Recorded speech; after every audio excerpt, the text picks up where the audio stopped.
Showbiz News Rwanda.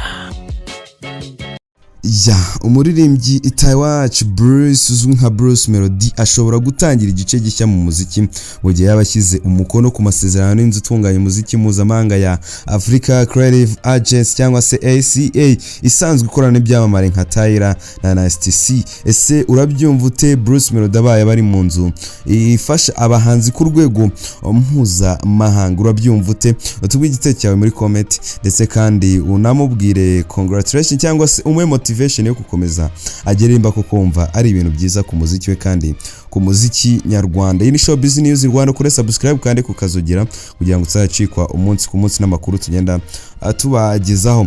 Ibi bibaye rero mu gihe societe 155am yamufashije mu myaka ishize izasigara ari mu ishoramari mu bikorwa bye ariko atari imucungira umwuga wa muzika, no kuvuga ngo bazajya bazana amafaranga ariko ibindi bicungwe n'ubundi ningi ACA. Amakuru yizewe rero avuga yuko yemeza ko ibiganiro hagati ya ACA na Bruce Melodie byatangiye kandi ko igitekerezo ari uko ACA yaba ariyo ifata full management ya Bruce Melodie, no kuvuga ko yaba ari imucungira byose bijyanye n'umuziki, gushakira imikoranire n'abandi bahanzi, kumushakira ibitaramo, imishinga mpuzamahanga ndetse n'ibindi bigiye bitandukanye.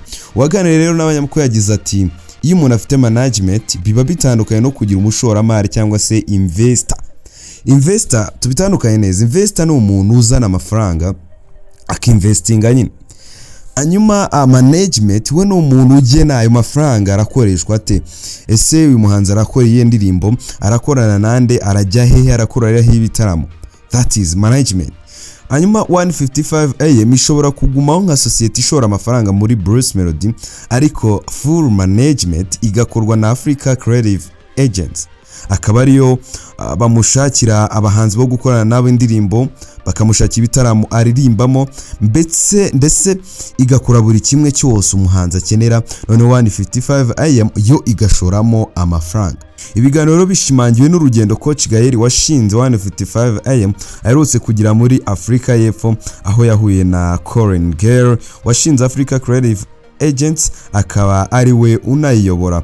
Agira ati ibiganiro byaratangiye, igisigaye nuko impande zombi zemeranya. Ibiganiro ntibiragera ku musozo ariko vuba ahangaha bishobora kubyara ikintu kizima mu gihe byaba byanzuwe gahunda nuko nguko yaba imeze. Yakomeje rasobanura ko iyi gahunda igamije gufasha Bruce Melodie kuva ku rwego rw'imbere mu gihugu akagera ku rwego rw'isi. Ati ni mu rwego rwo kuzamura imikorere ya Bruce Melodie akajya ku rundi rwego kuko ntabwo umuhanzi yakomeza kuguma ku rwego rumwe mu gihe yamaze kugera ku rwego yacuruza ku isi hose.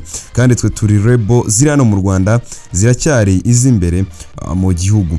Yunzemo ko Africa Creative Agency ari amahirwe adasanze ku muhanzi nk'uyu ugeze kure kuko ACA isanzwe izamura abahanzi b'abanyafrika igashobora kubageza ku rwego rw'isi. Ati ibyo byose nuko byatekerejwe ko Bruce Melodie yagira amahirwe yo gutera ikirenge mu cy'abanzi nka STC, Tyler n'abandi basanzwe bakorana n'iriya societe. Ni ibintu byatekerejwe neza. Uribaza uti Africa Creative Agency ni iki? Africa Creative Agency ubundi ACA ni societe yo yicariye i Lagos, i Los Angeles, Nairobi na Johannesburg, yashinzwe na Corinne Girl.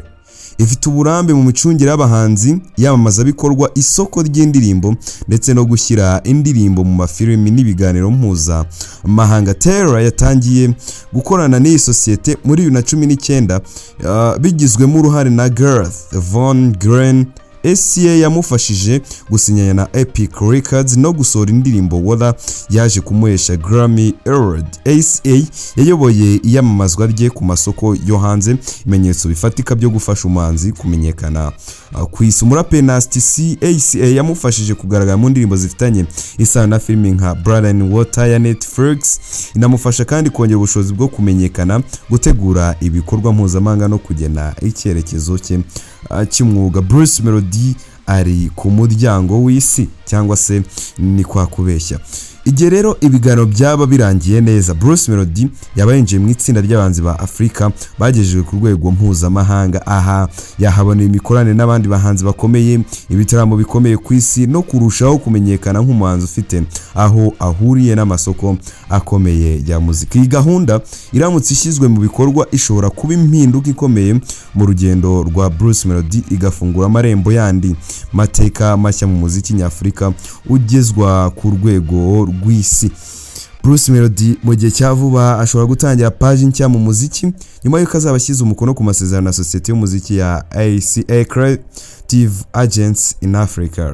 Ngaho nguko rero Coach Gaël yiwe aherutse kujyana ibiganiro na Colin Gale washinze akaba n'umuyobozi wa Africa Creative Agents. Ngayo nguko rero duhise tugera kuri Afrika muri rusange. Indi nkuru ni ya Davido uramuzi cyane, muhanzi ukomeye kuva muri Nigeria, yamaze guhanurirwa kuzaba perezida wa Nigeria, ariko umupasiteri witwa John Anoske ukomoka muri Nigeria ariko akaba akora muri Afrika y'Epfo yanuye ko umuhanzi Davido yatoranijwe n'Imana ngo azabe perezida wa Nigeria, akazahindura byinshi muri iki gihugu birimo kwagura ubukungu no guteza imbere ubumwe bw'abaturage. Ariko nagira ngo tubwire muri comment se ubu buhanuzi bwahanuriwe Davido urabwemera, cyangwa se wowe kubwayo ku ruhande rwa wemera ubuhanuzi buhanura abantu ibintu bizima cyangwa se ibintu binini cyane kuzaba perezida, gutunga amamiliyardi, ibintu byinshi cyane? Ese kuko ubu buhanuzi nawe urabwemera? Tubwire muri comment. Mu mashusho rero yasakaye ku mbuga nkoranyambaga yerekanye Pastor John Anoske ari mu rusengero avuga ko yabonekewe n'Imana ikamwereka ko Davido yahawe amavuta yo kuba umuyobozi ukomeye. Yagize ati, hari umusore ukomoka iwacu uzwi cyane kubera umuziki, Imana yamwise umugaragu wayo imushyiraho amavuta, izina rye ni Davido. Yakomeje ati, Imana yavuze ko azaba perezida wa Nigeria kandi azahuza igihugu akacyunga. Pastor Anoske yavuze ko yabonye Davido apfukama imbere ya Yesu, ari nabwo Yesu yamusutseho amavuta, bimwereka ko ari igikorwa cyera cyo gutegura umuyobozi utaha wa Nigeria. Yongeye ko Davido ubwe ataramenya icyo Imana yamugeneye, ari nayo mpamvu yategetswe gusenga cyane kugira ngo arindirwe ubuzima, kuko iyo amavuta amanukiye ku muntu Satani aramubona. Umupasiteri yakomeje avuga ko atari Davido gusa ahubwo Imana iri gutoranya abantu mu bihugu bitandukanye ikazabakoresha mu mpinduka za politike ndetse n'ubukungu. Gaho ko rero Initial Business Rwanda ukore subscribe kujya sacikwa umunsi ku munsi n'ibiganiro tugenda tubagezaho bigiye bitandukanye bya showbiz, amakuru abagezweho, amakuru ya showbiz abari kuvugwa ku isi yose. Dizogaruka no mu Rwanda nguwo bita The Ben mbere yo kwerekeza muri Amerika yabanje kunyura muri Canada. The Ben utegerejwe muri Leta Zunze Ubumwe za Amerika ahagomba gutaramira abakunzi b'umuziki we muri Rwanda Convention USA. Nababwiye iki gitaramo ibiganiro rero by'iminsi 3 bitegerejweho guhurizwaho abanyarwanda ba muri iki gihugu yabanje kunyura muri Canada. Uyu muhanzi rero kuri ubu ari kubarizwa i Toronto muri Canada, yirinze kubwira abantu icyo yagiye gukora yo muri cyangwa se gahunda zamujyanye, icyakuramya ko bifite aho bihuriye n'umuziki we. Ati, ntabwo nari mfite muri gahunda yo guca hano, byabaye ngombwa ko mpajya nihuse kuko hari ibintu ndimo nkeka ko mu minsi iri imbere muzabona umusaruro wabyo. The Ben yari amaze iminsi ari i Burayi aho yari ari kwita ku muryango we. Ubusanzwe yagombaga kubanza guca i Kigali mbere yo kwerekeza muri Amerika, ariko byabaye ngombwa ko ahindura gahunda ze aca muri Canada. Uyu muhanzi avuga ko gutumirwa ngo aririmbe muri Rwanda Convention USA ari iby'agaciro kuri we kuko bimuha amahirwe yo gutaramana n'abanyarwanda atari aherutse.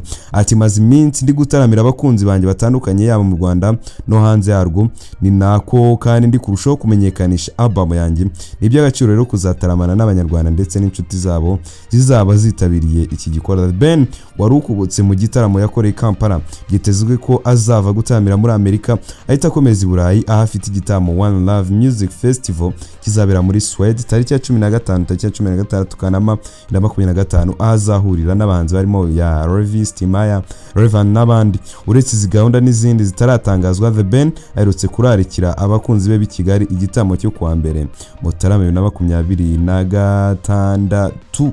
Gayo nguko rero igitambo kizayoborwa na Aresudi. Ese Aresudi uramuzi? Ese kandi umuzi hiki? Umuzi gute? Showbiz News Rwanda, kuri subscribe kuzacikwa umunsi ku munsi, utazajya ucikwa man. Then shout out, nkubwire nti shout out, komeza ugira ibihe byiza aho uri hose hagiye hatandukanye. Umuhanzi Itaiwacu Bruce uzi cyane ku izina rya Bruce Melodie yatangaje ko nubwo Keniso na Roskana batandukanye na 155 AM atazigera yibagirwa uruhare yagize mu rugendo rwabo. Showbiz News Rwanda.